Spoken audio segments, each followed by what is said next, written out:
오늘 우리에게 주시는 하나님의 말씀은 누가복음 6장 12절로 26절입니다. 12절입니다. 이때 예수께서 기도하시러 산으로 가사 밤이 새도록 하나님께 기도하시고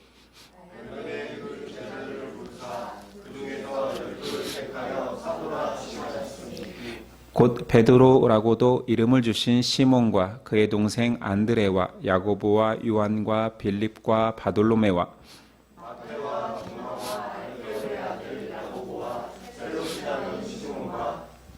야고보의 아들 유다와 예수를 파는 자 될 가롯 유다라.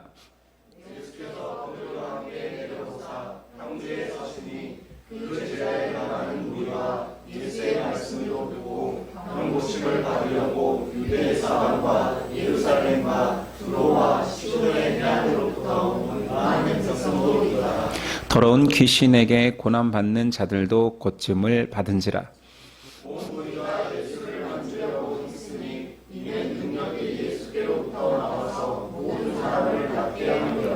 예수께서 눈을 들어 제자들을 보시고 이르시되 너희 가난한 자는 복이 있나니 하나님의 나라가 너희 것임이요.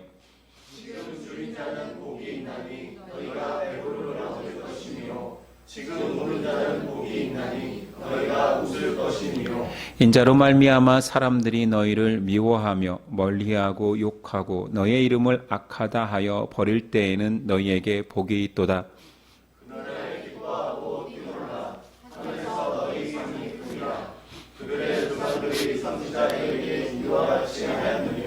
그러나 화 있을진저 너희 부유한 자여 너희는 너희의 위로를 이미 받았도다.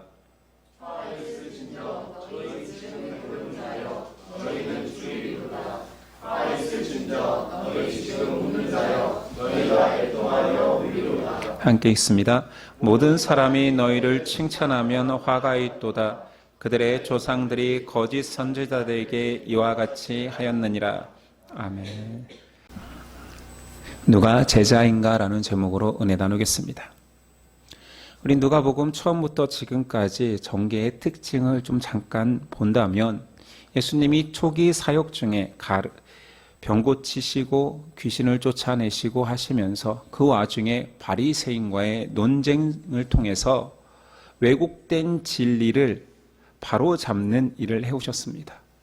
그리고 오늘 예수님께서 그 진리의 복음을 전할 12명의 제자들을 세우는 내용으로 시작합니다.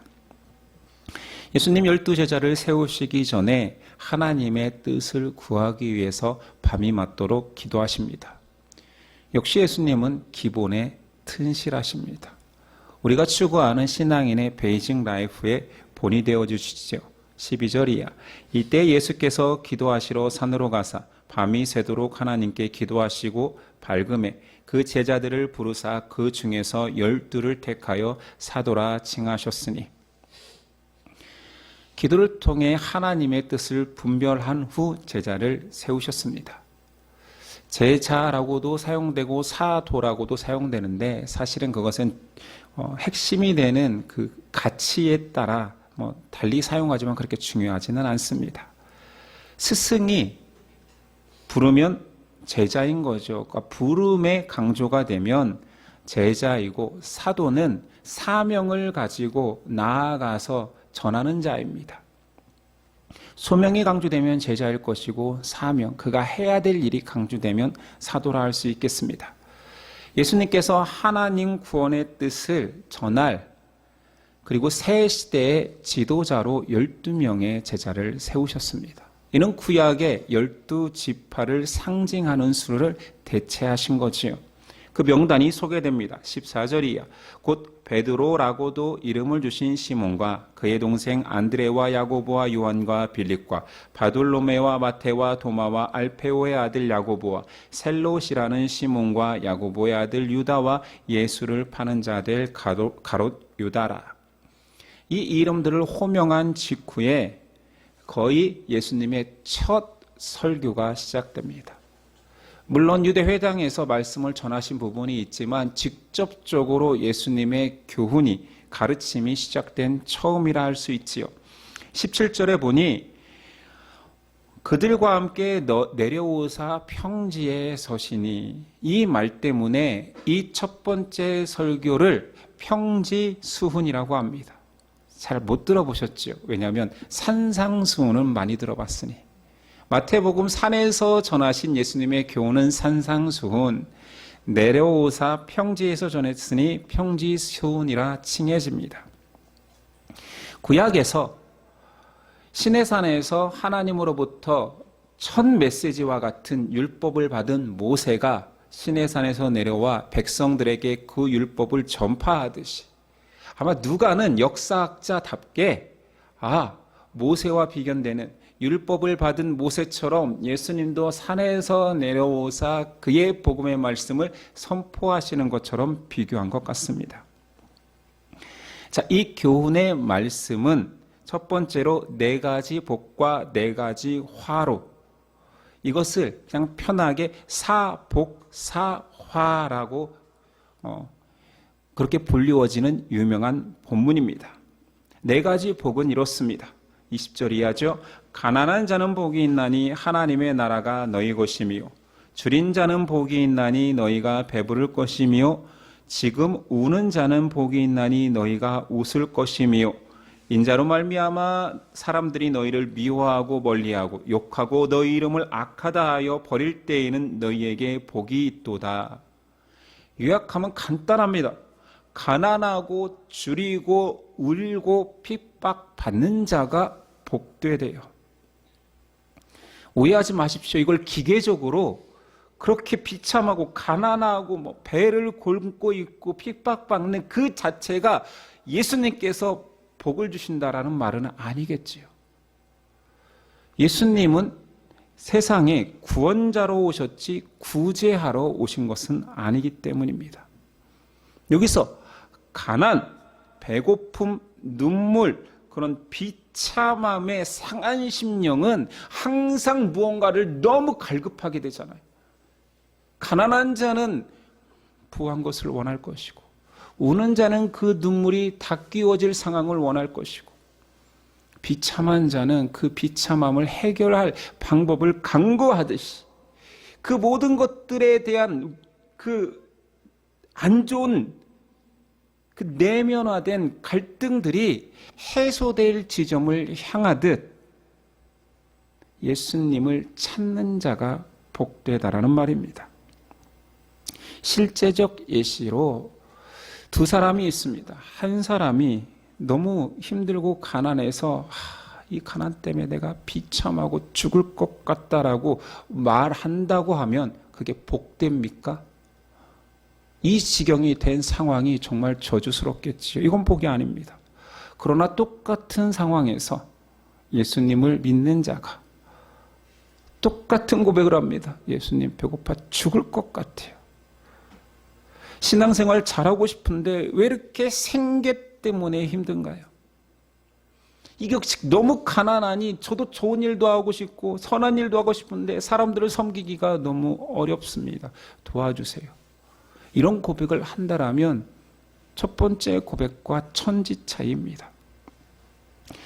가난하니 도움을 구하고 힘이 없어 살려달라는 간절함과 그런 겸손함의 갈급한 심령이 복된 것입니다. 왜냐하면 대상이 있고 그를 향하여 간구할 수 있기 때문이지요. 그래서 이 사복과 비견되는 팔복 마태복음에 약간의 주석이 달린 거죠. 심령이 가난한 자는 복되다 말하고 있습니다. 예수님이 첫 번째 메시지와 같은 이 선포의 1차적 대상이 성경에 기록되어 있습니다. 많은 사람이 따르고 병자들이 따르고 있었지만 예수님께서는 이렇게 말씀합니다. 예수께서 눈을 들어 제자들을 보고 이르셨다라고 말합니다. 그러니까 첫 번째 대상은 제자였다라는 거지요. 근데 그 첫 번째 메시지가 제자들을 향하여 바라보시면서 가난해야 한다라고 말합니다. 누가복음의 별명을 기억하십니까? 가난한 자의 복음서. 그 별명답게 앞에 제자를 부르는 장면에서 몇몇이 등장했잖아요. 그런데 꼭 제자의 자격이 불을 포기하는 것처럼 묘사되고 있습니다. 베드로를 부를 때 5장 11절 그들이 베드로를 육지에 대고 모든 것을 버려두고 예수를 따르니라. 레위 마태를 부를 때 기억나시죠? 누가복음 5장 28절 그가 모든 것을 버리고 일어나 따르니라. 예수님의 제자들과 함께 거니시는데 6장 1절에 안식일에 예수께서 밀밭 사이로 지나가실 때 제자들이 이삭을 잘라 손으로 비비어 먹으니 지난주 설교했듯이 그것은 배고파서 먹은 것입니다. 잘 먹고 잘 살던 그들이 물질을 포기하고 예수님을 따라가니 제자가 된 것처럼 묘사되고 있습니다. 왜? 예수님의 제자가 되려면 무조건 가난해야 될 것처럼 강조될까요? 이것은 이 본문에서 답을 찾는다기보다 성경 전체에서 부와 재물에 대한 성경적 관점을 아는 것이 중요합니다. 기독교는 예수님 부활 이후에 2000년이 지났습니다. 수많은 신학이 존재했고 수많은 주제에 대한 논의가 있었습니다. 그 중에 부와 재물에 대한 논쟁은 끊임없이 이어지고 있습니다. 하나님의 축복이 부인가 재물인가 아닌가 맞는가에 대한 논란이 계속 있어 왔죠.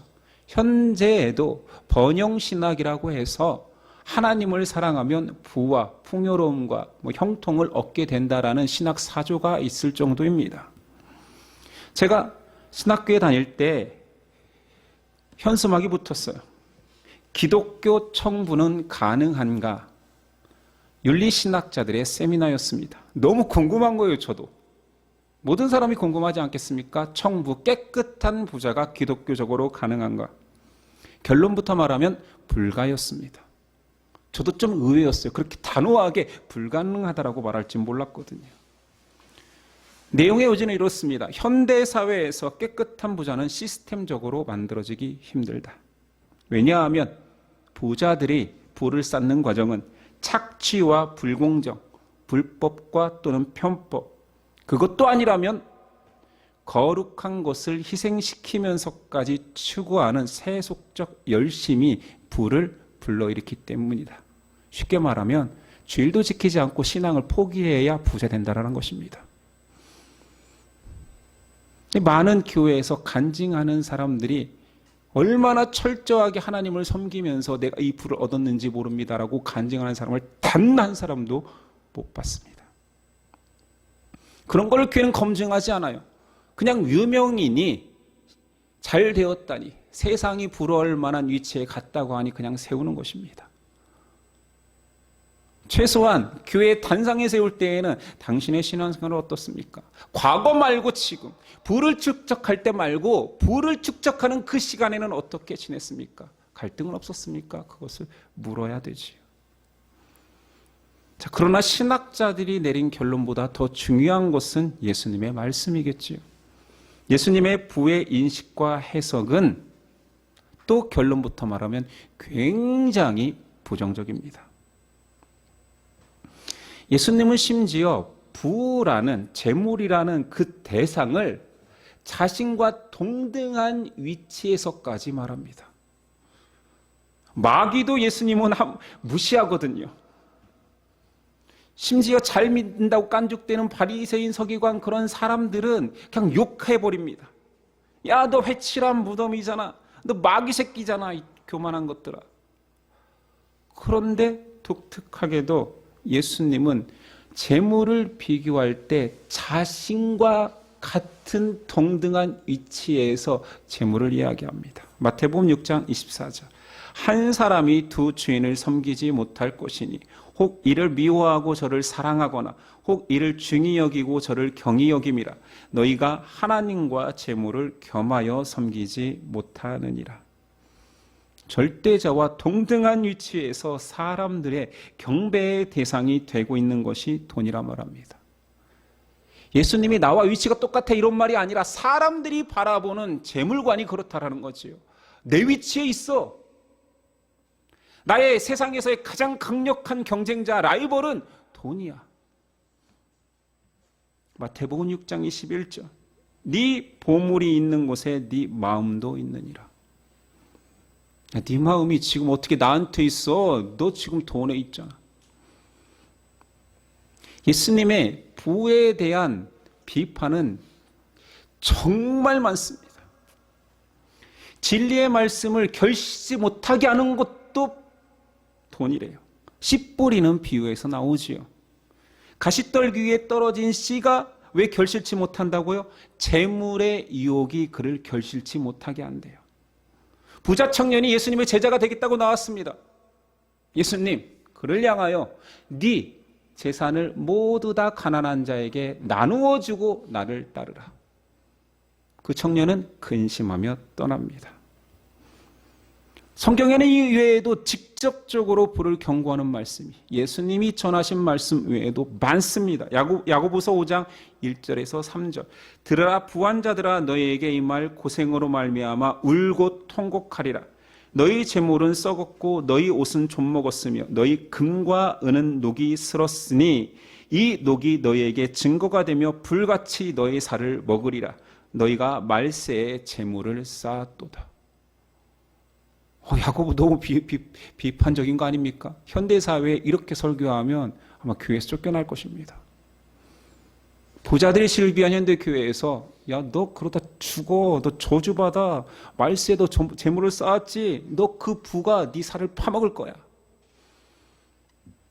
그렇게 끝나지 않고 이 땅에서 사치하고 방종하며 살육의 날에 너희 마음을 살찌게 했다. 평생 신앙생활을 했지만 이 본문으로 부자를 비판하는 목사를 본 적이 없습니다. 물론 저도 안 했습니다. 끝나지 않습니다. 디모데전서 6장 10절. 돈을 사랑함이 일만악의 뿌리가 되나니 이것을 탐내는 자들은 미혹을 받아 믿음에서 떠나 많은 근심으로써 자기를 찔렀도다. 한번 길게 말한 것 같지만 디모데도 말하는 거예요. 돈이 악이야. 그냥 그 근간이야. 뿌리야. 믿음에서 떠나도 근심하게 될걸. 왜 이렇게 오버하죠? 가난했나 봐요. 디모데가. 상처가 있나 봐요. 예수님 말씀하십니다. 부자가 천국 가기는 나귀가 바늘구멍에 들어가는 것보다 힘들어. 불가능. 성경에서 재물을 바라보는 것이 생각보다 굉장히 부정적이고 더 심각한 것은 그렇게 경고함에도 불구하고 교회와 교인들은 아름답게 교활하게 바꿔버립니다. 성경이 부정적으로 보는 부를 현대 신앙인들은 세련되고 합리적으로 포장하려고 합니다. 누가 했겠습니까? 강단에서 했겠지. 왜 그랬을까요? 절대 다수의 교인들이 부와 재물을 너무 사랑합니다. 디모데가 선포한 것처럼 돈을 사랑함이, 돈을 좋아함이도 아니에요. 그냥 사랑합니다. 부자들도 논리가 있습니다. 아니, 교회도 결국은 경영, 돈으로 하는 거 아닙니까? 돈이 있어야 교회도 짓고 선교도 하고 땅도 사고 구제도 하고 부흥도 되는 거 아닙니까? 라고 말하고 굉장히 설득력이 있습니다. 이런 교인이 많으면 목회자는 눈치를 보게 되지요. 부자가 힘이 있잖아요. 헌금도 많이 하잖아요. 그래서 부에 대한 부정적인 설교를 줄일 수밖에 없게 됐겠지요. 그 못난 목회자 중에 한 명이 또한 저입니다. 죄송합니다. 제 얘기를 좀 하겠습니다. 저희 부모님은 제가 어렸을 때부터, 저희 어머니는 제가 어렸을 때부터 교회를 다니셨습니다. 열심히 다니셨습니다. 그런데 떠난 계기가 있으니 헌금 안 한다고 눈치 보는 교회 다니기 싫다고 떠나셨습니다. 저희 집 가난했습니다. 저희 어머니 착했고 어머니니까 착하다고 얘기해야죠. 상식이 있으셨습니다. 근데 제가 그렇게 오랫동안 기도하고 전도할 때마다 저에게 한결같이 똑같이 하는 말이 내가 다시는 교회는 안 간다. 만약에 간다면 성당을 가면 같지 교회는 안 간다.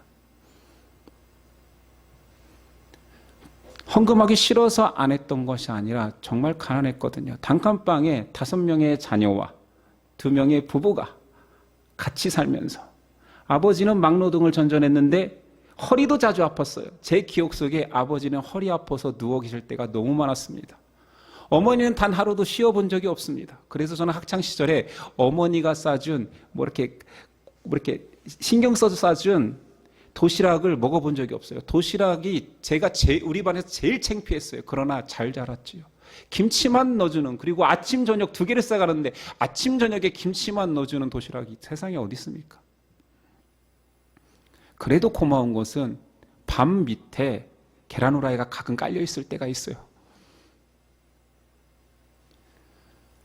어머니는 항상 생선 공장에서 생선을 이렇게 포장하는 거여서 여름이 됐건 겨울이 됐건 얼음을 만지기 때문에 동상과 습진이 항상 있었던 것 같아요.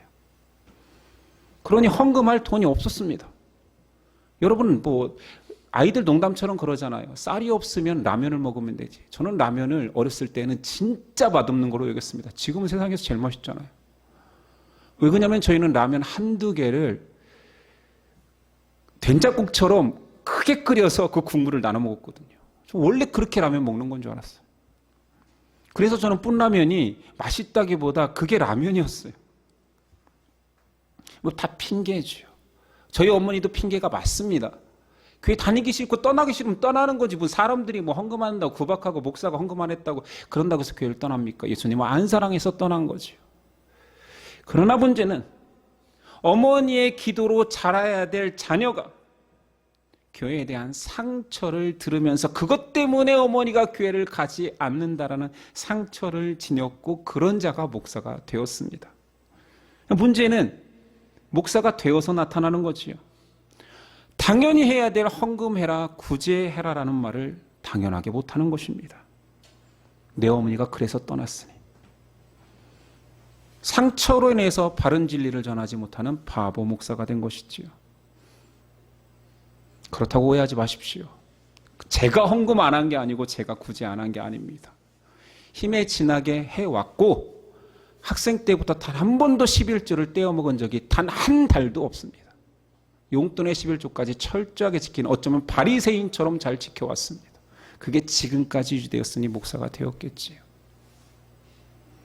구제도 잘했습니다. 내 수중에 있는 돈이, 큰 목돈이 제 통장에 있어 본 적이 없고 50줄이 다 된 제가 아내에게 부끄럽게도 당근해야 되니 10,000원만 줘. 말이 됩니까?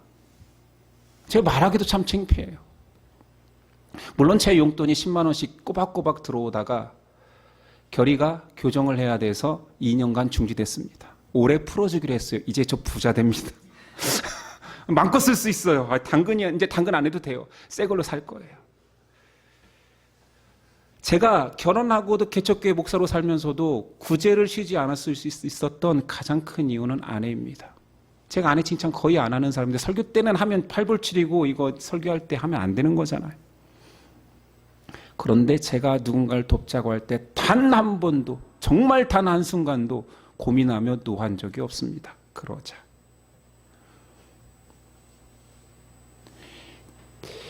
지금 개척하고 지금까지 단 한 해도 큰 목돈을 구제에 안 써본 적이 없습니다. 작년에도 물론 큰 목돈을 구제했지요. 저희 교회는 그런 의미에서 부자입니다. 문제는 저에게 있는 거지. 나는 그렇게 살면서 성도에게는 그렇게 살라고 말을 못하는 것입니다. 안타까운 건 교회가 진리를 바로 전하지 못하는 정도가 아니라 진리를 왜곡하기 시작합니다. 헌금하면 부자가 된다고요. 11조를 잘 지키면 배나 받는다고요. 아니 도대체 그런 건 어디서 배웁니까? 성경에 어디 써 있습니까? 그러니까 구약에 하나님을 잘 믿는 사람들이 형통하고 부를 얻고 땅을 얻는다. 그것은 신약적 복, 진짜 복에 대한 예시로서 보여주는 그림자일 뿐인데, 그 그림자가 실체인 것처럼 10만 원을 헌금해라 100만 원을 준다. 아니 그 이상 30배, 60배, 100배로 결실하게 된다. 그게 헌금 얘기입니까? 와, 제가 목사가 돼서 다행이에요. 성도였으면 정말 미쳐버렸을 것 같아요. 저런 말하는 목사들, 내가 다니긴 다녀야 되는데, 목사니까 안 하면 되잖아요. 안 들을 수 있잖아요. 저도 악하지만 진리를 왜곡시킨 자들도 악합니다. 그런 의미에서 오늘 본문에 사복, 사화, 우리가 어디에 속합니까? 무엇에 집중해야 됩니까? 사복입니까? 아직도 복입니까? 새해니까 또 복 설교하는 겁니까?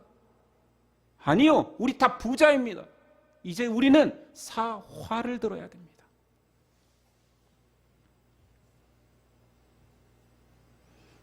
들어보십시오. 24절이야. 그러나 화 있을진저 너희 부유한 자여, 너희는 너희의 위로를 이미 받았도다. 화 있을진저 너희 지금 배부른 자여, 너희는 주리리로다. 화 있을진저 너희 지금 웃는 자여, 너희가 애통하며 울리로다. 모든 사람이 너희를 칭찬하면 화가 있도다. 그들의 조상들이 거짓 선지자들에게 이와 같이 하였느니라. 축복과 똑같은 원리로 해석하면 됩니다. 당장 그 저주스러운 상황을 예수님께서 복된 상황으로 바꿔준다는 기계적 해석으로 하면 안 되겠지요. 지금 부자, 배부른 자, 웃는 자, 칭찬받는 자가 지금 당장 화를 당한다는 이야기가 아닙니다. 그러나 재물은 모든 사람들에게 가장 강력한 우상 숭배의 자리를 차지하게 된다. 사회학자들도 그 상황을 알기 때문에 맘모니즘이 생긴 거 아닙니까? 돈이 신이에요. 교인들 이단들이 무서운 것처럼 호들갑을 떠는데 정작 무서운 맘모니즘은 경계하지 않습니다. 돈이 계급인 사회 아닙니까? 돈으로 높아지고 연봉으로 평가되고 돈 때문에 사람을 죽이고 심지어 돈 때문에 스스로 죽이기도 합니다. 사화는 하나님이 필요 없을 만큼 자기 만족과 풍요는 심판의 지름길이라 말하고 있습니다. 이 우상의 무서움은 자신이 그 우상에 빠진지조차 몰라요. 그리고 적극적으로 부인합니다. 나는 아니야. 심지어 그 우상에 빠져 있는 그 자체를 축복이라고 말하기도 합니다. 하나님이 주신 복이다. 그러니 위험한 거지. 누가 예수님의 제자라고 말하는 것입니까? 첫 번째, 예수님의 가치가 세상 어떤 가치보다 큰 자입니다. 여기서는 직접적으로 물질보다 커야 되는 거지. 예수님이 너무 커서 뒤에 있는 물질이 잘 안 보이는 거예요. 반대로 물질이 너무 크면 예수님이 가리워집니다. 그러면 제자가 아니겠지요. 예수님을 위해, 그 크신 예수님을 위해 내가 스스로 가난해질 수 없는 자는 제자 되기 힘듭니다. 그래서 첫 번째 설교, 제자들을 바라보시며 첫 번째 말하는 것이 가난한 자가 복되다라고 말하는 것입니다. 누가복음 44장 33절. 이와 같이 너희 중에 누구든지 자기의 모든 소유를 버리지 아니하면 능히 내 제자가 되지 못하리라. 예수님이 계속 선문답하시는 게 아닙니다. 누가 제자입니까? 예수님의 이 복선언을 진실로 믿는 자가 제자입니다. 20절. 예수께서 눈을 들어 제자들을 보시고 이르시되 너희 가난한 자는, 제자들을 보고 너 가난하지? 복이 있다. 하나님 나라가 네 것이야. 이 복선언을 믿어야 된다라는 거지요. 창조주가, 조물주가 눈을 보고 너 가난한 자 복되다 이러면 그냥 복 덩어리가 되는 것입니다. 왜냐하면 그분은 말씀으로 세상 만물을 창조하신 분이거든요. 그가 말하면 실체가 됩니다. 그가 복이라 하면 복인 것입니다. 이 말 한마디에 세상 모든 부한자보다 더 부한자가 그냥 돼버리는 것입니다. 우린 이것을 믿음이라고 하지요. 제자는 복됩니다. 근데 그 복됨이 유예 과정을 거친다는 거지. 지금 제자들의 복됨은 비참함에 더 가깝지 복됨이 아닙니다. 예수님 부활 이후에 제자들은 모두 순교를 당합니다. 복됩니까? 저주스럽습니까? 그런데 이 모든 것들이 역전될 날이 온다라고 말하는 것입니다. 역전될 내용은 이런 거죠. 가난한 자는 야, 너 가난해. 그래, 이 땅에 처소도 없어. 괜찮아. 하나님 나라에 내가 처소를 준비할 거야. 배고파? 줄임배를 움켜잡고 슬퍼하고 있어? 기다려. 하나님의 잔치상을 너를 위해 배설할 거야. 외롭고 슬퍼서 울고 있니? 때가 되면 하나님 앞에서 네가 가장 크게 웃을 거야. 욕먹고 미움받고 천시받고 천대 받는다고? 괜찮아. 너에게 하나님이 큰 상을 주실 거야. 전복되는 때가 있습니다. 세상의 재물의 가장 단점은 한시적이라는 것입니다. 예수님이 약속한 부함의 장점은 영원하다라는 거지요. 재물의 한시적인 것을 깨달아야 돼요. 그러니까 가끔 부자가 됐다 망했다 이런 과정을 거친 사람들은 이 고백을 이렇게 지나가면서 하더라고요. 어쩌고 성경에 나오는 내용인데, 내 안에 큰 부를 누린 사람들이 이것이 사라지는 것을, 너무 순식간에 사라지는 걸 경험한 사람들은 재물은 정말 순간이더라, 이런 표현을 많이 합니다. 저는 안 가져봐서 모르겠어요.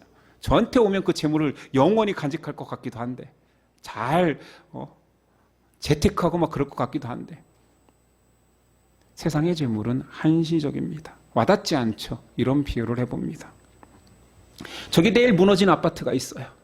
내일 무너집니다. 근데 오늘 내 아파트야 하면 얼마나 웃깁니까? 더 와닿게 해볼까요? 은행원이 있습니다. 은행원처럼 큰 목돈을 많이 만지는 사람이 없겠죠. 정말 잠깐 자기 손으로 헤아리고 그 주인에게 줍니다. 근데 그 은행원이 자랑하는 거예요. 나 부자다. 나 오늘 2시에 3억을 만졌어. 바보 아닙니까? 근데 재물이 그렇다라는 거지요. 아니 1분을 만지든 한 1년을 만지든 10년을 만지든 그 차이가 얼마나 대단합니까? 한시적인데. 이 모든 것들을 뒤집는 분이 계시니 뒤집어 엎겠다라고 선언하시는 겁니다. 근데 제자된 자가 그것을 믿지 않는다라면 버려지지가 않는 거죠. 한시적이야. 잠깐 그거를 붙들래, 영원한 가치를 붙들래 할 때 자꾸 한시적이어도 저는 재물이 좋습니다. 내가 예수님 믿는 이유가 사실은 이 재물을 더 갖기 위함입니다. 라고 말한다면 예수님 무슨 생각을 하실까요?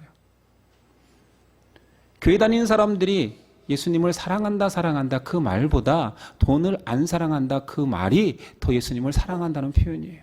왜냐하면 동등되게 표현했잖아요. 겸하여 섬길 수 없다라고. 네 마음 있는 곳에, 네가 보고 있는 그곳에 네 마음이야. 돈을 보면서 나를 사랑한다라고 말하지 마.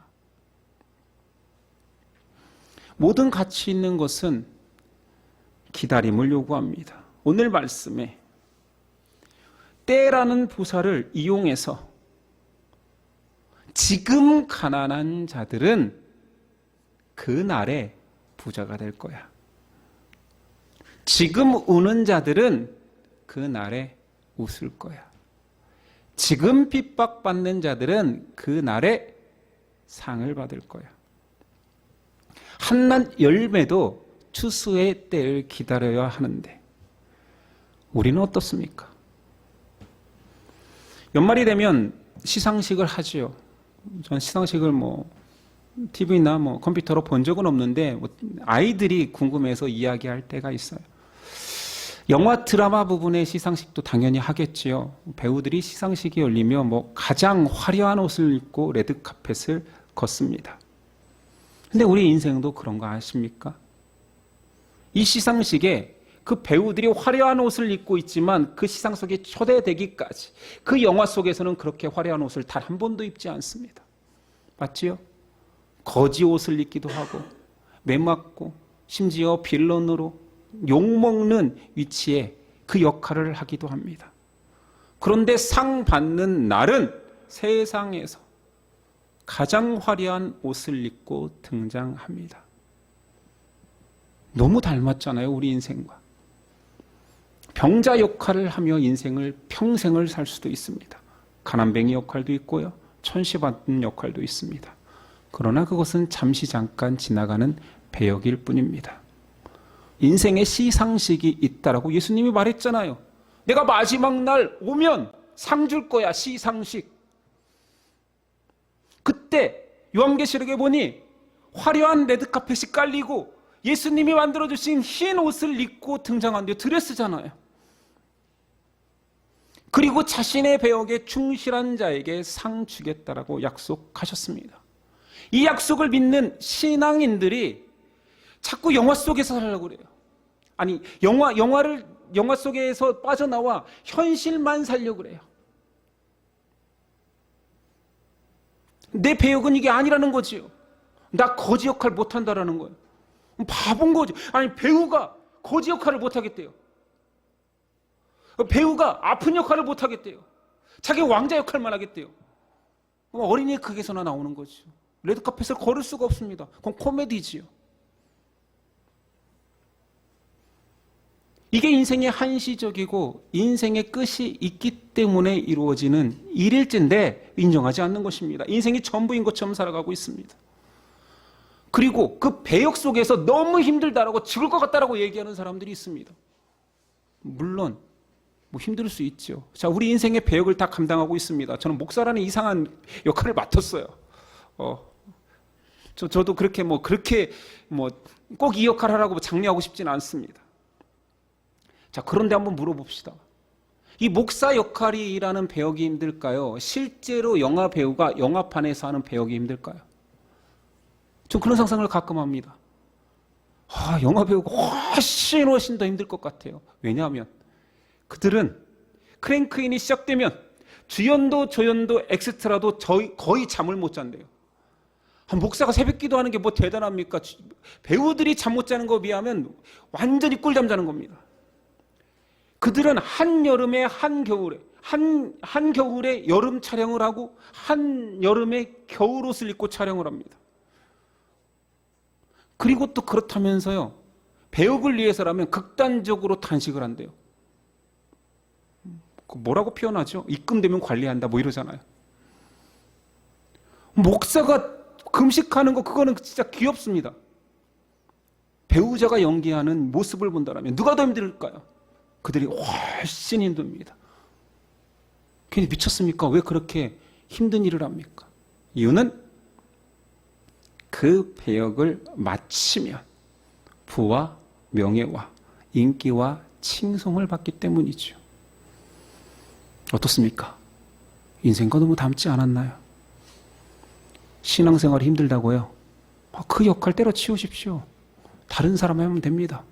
감독이 보기에 연기도 못하는 것이 콧대만 높아가지고 바꾸면 됩니다. 근데 배우자들 절절 맵니다. 엑스트라여도 한 번만 써달라고. 정말 좋은 배우지요. 근데 우리는 인생의 이 역할 속에서 좋은 배우로 살아갈 마음이 없습니다. 예수님을 믿고 따르는 사람들은 미래뿐만 아니라 현재에도 이게 배역인 것을 안다라면 이 모든 것들을 관리하는 감독이 있고, 그리고 이 역할만 충실히 해내면 세상은 상 주겠다라고 약속하는 것도 없어요. 미리 너 이 역할 잘하면 상 줄게 안 해요. 세상은 판단해요. 수많은 주연급, 조연급, 엑스트라급을 다 판단해서 상을 주는데 우리 하나님 감독은 시작부터 이 배역을 충실히 해내면 내가 상을 주겠다라고 말합니다. 그 상도 어마어마한 상을. 그런데도 성도들은 못하겠다라고 아우성입니다. 파악이 되십니까? 우리의 못남이 현재의 가난한 역할, 현재 줄이고 울고 있는 역할, 모욕을 당하는 역할 저는 못합니다. 이런 자는 제자가 될 수 없습니다. 믿음으로 인생의 가난을 살아갈 수 있겠다라고 말하는 자를 예수님은 부르시고 영광의 길로 인도하십니다.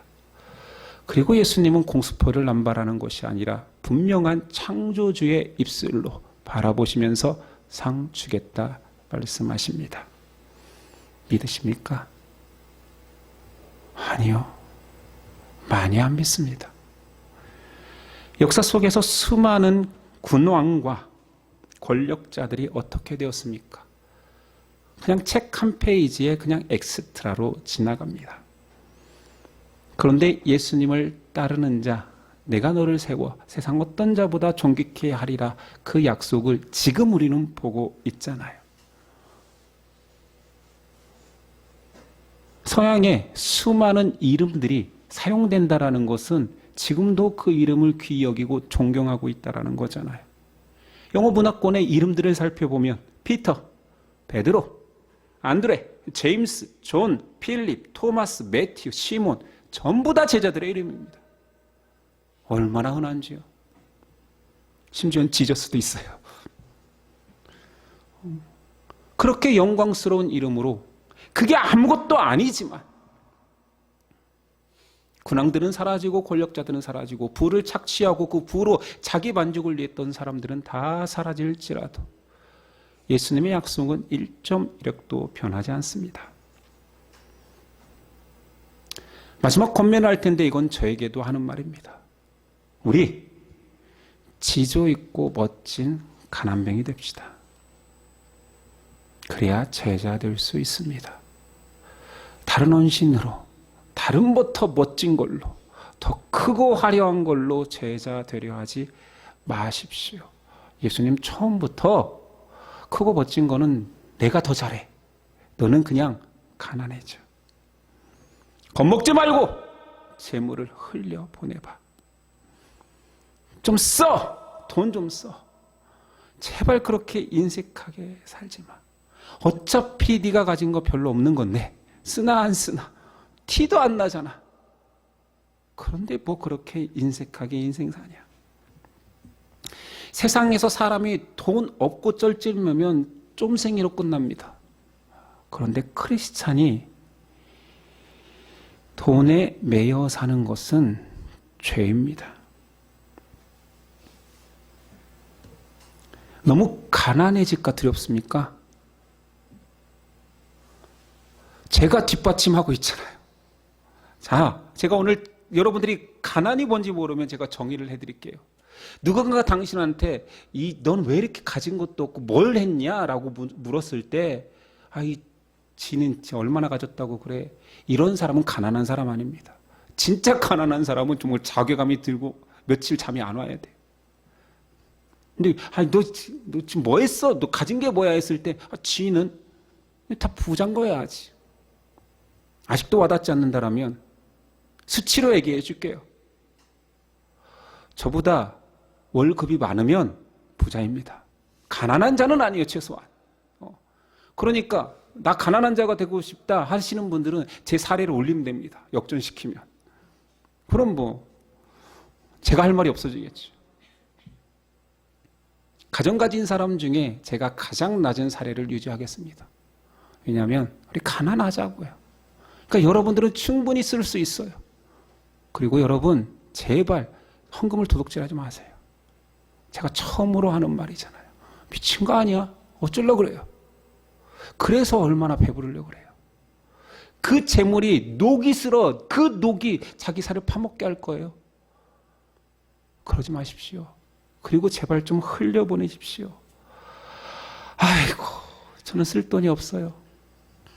제가 가난해 봐서 압니다. 쓸 돈은 많습니다. 안 쓰는 거지요. 신자가 돈에 매여 사는 것은 죄입니다. 가난한 자에게 손 내밀지 않는 것은 안 좋은 신앙인이 아니라 죄인입니다. 성경은 관점이 그렇습니다. 너무 가난해지면 모이십시오. 예심이 먹여 살리겠습니다. 제가 먹여 살린다고 안 했어요. 예심교회가 먹여 살릴 것입니다. 배고프면 오십시오. 눈물 나면 오십시오. 같이 먹고 한바탕 웃어 제끼면 되잖아요. 그럼 웃는 자가 되는 거 아니에요. 욕 먹으면 오십시오. 내가 더 센 욕으로 옛날의 욕을 상쇄시켜 줄게요. 그따위로 살면서 무슨 욕 먹어 싸지. 네가 세상에서 그러면 욕 안 먹고 살 줄 알았어? 내가 참으니까 그렇지. 내가 욕을 하면 세상보다 더 세게 강력하게 욕해줄 수 있어. 이 썩을놈아. 네가 하는 짓을 생각해봐. 세상에서 성공하기 위해서 네가 얼마나 손을 비볐는지 생각해봐. 네가 교회에서 손을 비벼? 교회에서는 나한테 손을 비비라고 하잖아. 이 썩을놈아. 욕은 준비되어 있습니다. 마음껏. 교회 오십시오. 교회에서 같이 배 고르면서 살아봅시다. 그러면 되는 거 아니에요? 그 정도만 안전한 거 아니에요? 사실은 교회 오라고 다 하면 안 돼요. 예수님 붙드십시오. 그래야죠. 그 모든 갈망으로 가난한 자 되어서 예수님을 붙드십시오. 이것이 성경입니다. 저와 여러분은 예수님 안에서 풍요를 쌓기보다 풍요의 복을 달라고 하기보다 새해에 그 복은 복 받으십시오라는 것은 그냥 안녕하세요 인사로 받아들이시고 새해 더 많이 부자 되세요는 그냥 안녕하세요예요. 그걸 누가 믿고 합니까? 새해에 뭐 2억 버세요 이런 거 아니잖아요. 그냥 인사잖아요. 우리는 여러분이 꿈꾸는 그 금액을 씁시다. 흘려보냅시다. 필요로 하는 자에게, 가난한 자에게. 어차피 나한테는 별로 소용도 없는 그거. 한시적인 그거. 어떤 이는 재물이 한시적이라고 하면 몰라서 그런다 그래요. 2세한테 주면 한시적이지 않고 3세한테 주면 계속 간대요. 바본 거죠. 그게 진짜 미련한 것입니다. 그 한시적인 그 무서운 죄로 빠질 수 있는 그 무서운 것을 대물림한다고요? 그런 무서운 짓을 왜 합니까? 우리 궁핍을 자초해 봅시다. 어려운 거 압니다. 가난을 자초해 봅시다. 비굴함을 자초하여서 내가 그 자리에 있어 봅시다. 우리는 그런 자리에 앉지 않으면 결코 창조주를 기억하지 않습니다. 그게 우리예요. 큰 부와 명예와 칭찬을 받으면서 창조주를 고백하는 것은 옵션입니다. 더 멋있으려고 하는 거예요. 왜곡해서 미안합니다. 근데 제가 이해하는 저를 관조해보고 사람을 관조할수록 그것은 잘난 척이지 신앙이 아닙니다. 예수님 제자는 가난해야 맞습니다. 기도하겠습니다. 주님, 첫 번째 메시지부터 너무 강력합니다. 아니 그냥 열심히 살아서 열심히 노력한 만큼 결실하는 것을 원하는 큰 욕심 부리는 것도 아닌 우리에게 왜 가난까지 하시라 말씀하십니까? 이러니 예수님 따르는 자가 더 적지요. 그러나 우리를 우리보다 더 사랑하시는 예수님, 우리를 우리보다 더 잘 아시는 예수님, 그것이 맞고 바른 길이기에 첫 번째 권고로 말씀해 주셨습니다. 우리와의 간극과 우리와의 소망과는 너무 멀지만 새해 주신 첫 메시지로 받아들이겠사오니 제자들이 걸어간 그 길, 기꺼이 모든 것들을 버려둘 만큼 예수님이 커지는 한 해 될 수 있도록 도와주시옵소서. 신앙놀이, 제자놀이 했던 우리의 과거를 회개합니다. 진짜 제자 됨을 말씀 속에서 찾아 한 걸음 한 걸음 순종할 수 있는 믿음을 허락하옵소서. 외롭고 힘들고 지칠 때마다 위로가 될 수 있는 공동체가 되도록 성령님 역사하옵소서. 예수님의 이름으로 기도드립니다. 아멘.